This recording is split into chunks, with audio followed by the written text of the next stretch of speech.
जय माता दी भक्तों। आप सभी भक्तों को चैत्र नवरात्रि के तीसरे दिन की हार्दिक शुभकामनाएं। भक्तों, आज हम सुनेंगे नवरात्रि के तीसरे दिन दुर्गा सप्तशती पाठ का चतुर्थ अध्याय, जिसे आप अंत तक श्रवण करें और कमेंट में जय माता दी अवश्य लिखें।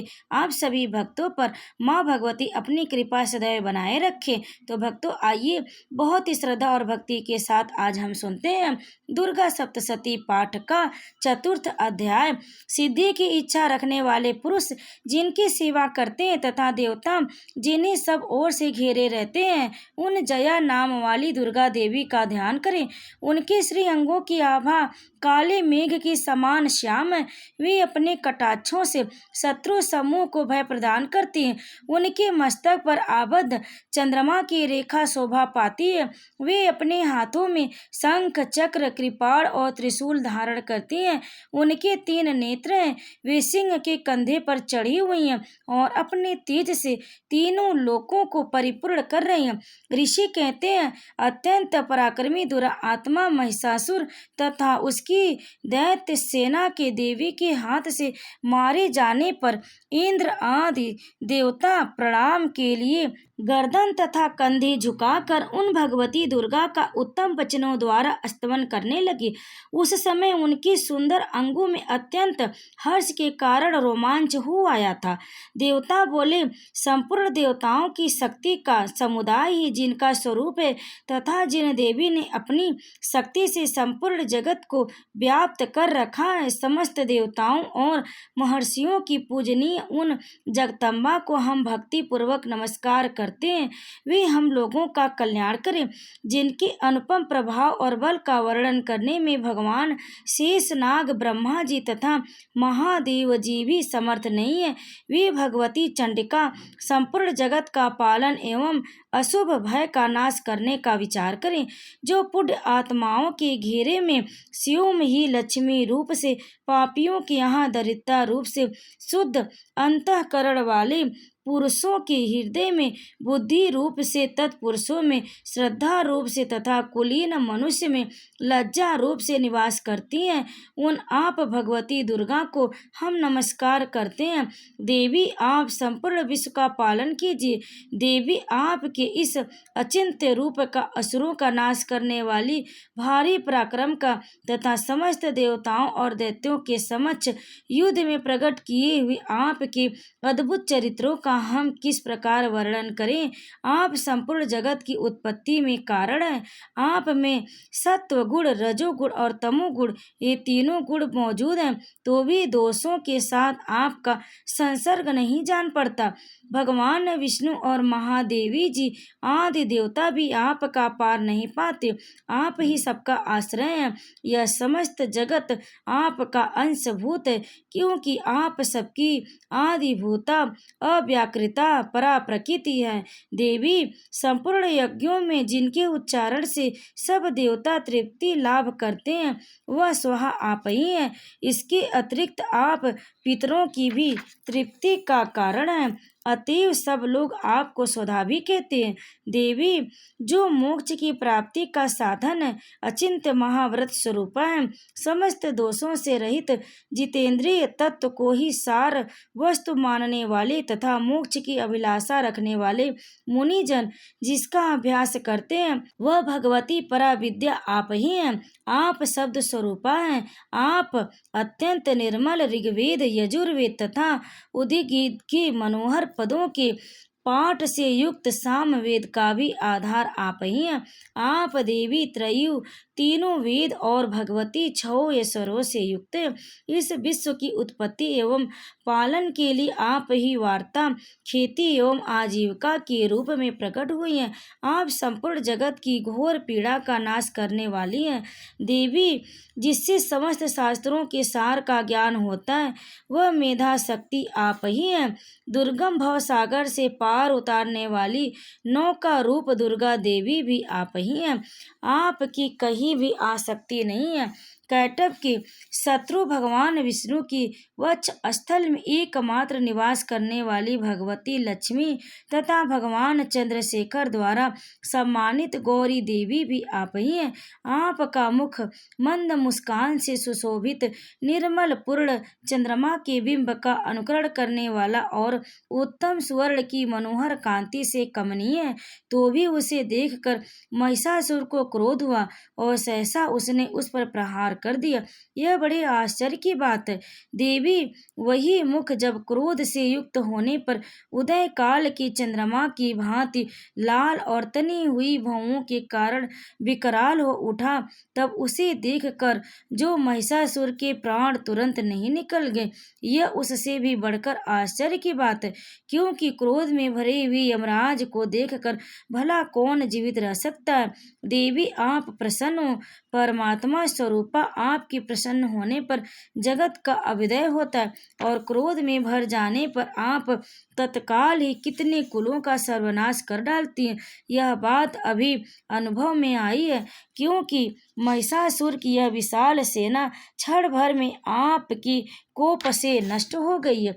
सदा अभ्युदय प्रदान करने वाली आप जिन पर प्रसन्न रहती हैं, वे ही देश में सम्मानित हैं। उन्हीं को धन और यश की प्राप्ति होती है। उन्हीं की धर्म कभी शिथिल नहीं होता तथा वे ही अपने हिष्ट पुष्ट स्त्री पुत्र और मृत्युओं के साथ धन्य माने जाते हैं।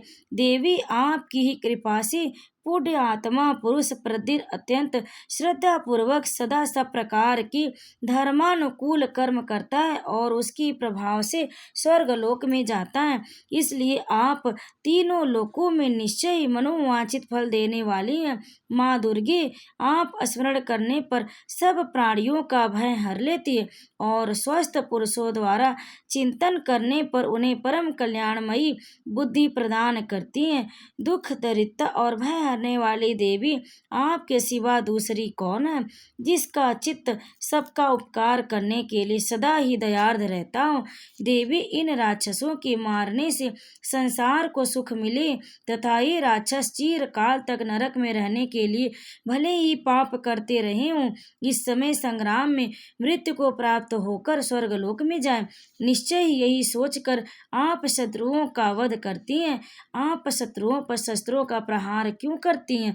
समस्त असुरों को दृष्टिपात मात्र से ही भस्म क्यों नहीं कर देती? इसमें एक रहस्य है।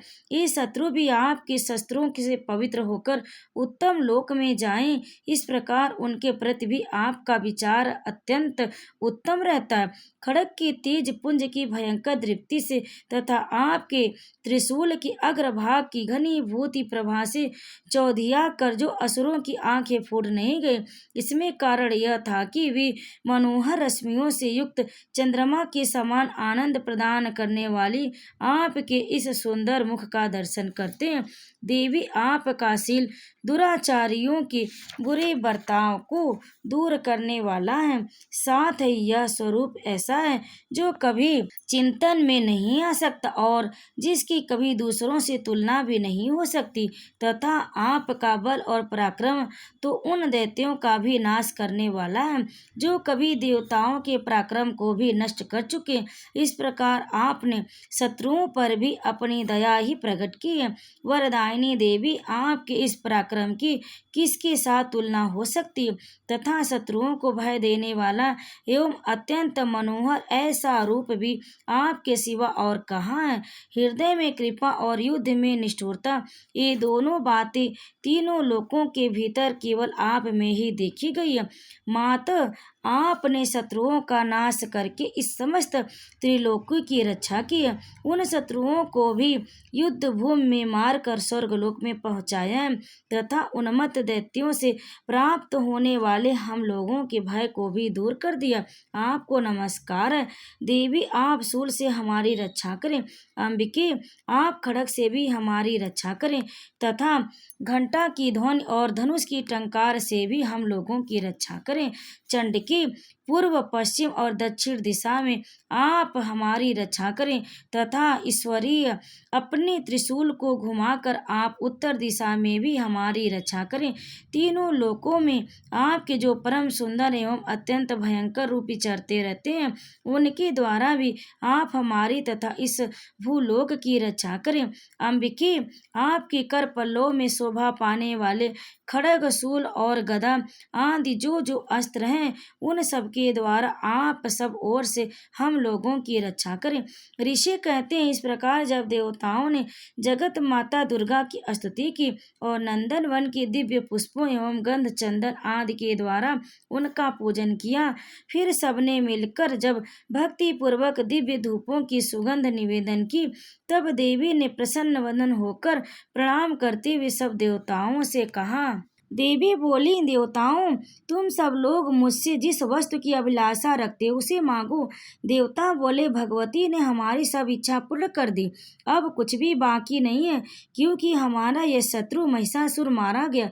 महेश्वरी, इतने पर भी यदि आप हमें और वर देना चाहती हैं तो जब जब हम आपका स्मरण करें तब तब आप दर्शन देकर हम लोगों के महान संकट दूर कर दिया करें तथा प्रसन्न मुखी अंबिके, जो मनुष्य इन स्तोत्रों द्वारा आपकी स्तुति करे उसे वित्त, समृद्धि और वैभव देने के साथ ही उनकी धन और स्त्री आदि संपत्ति को भी बढ़ाने के लिए आप सदा हम पर प्रसन्न रहें।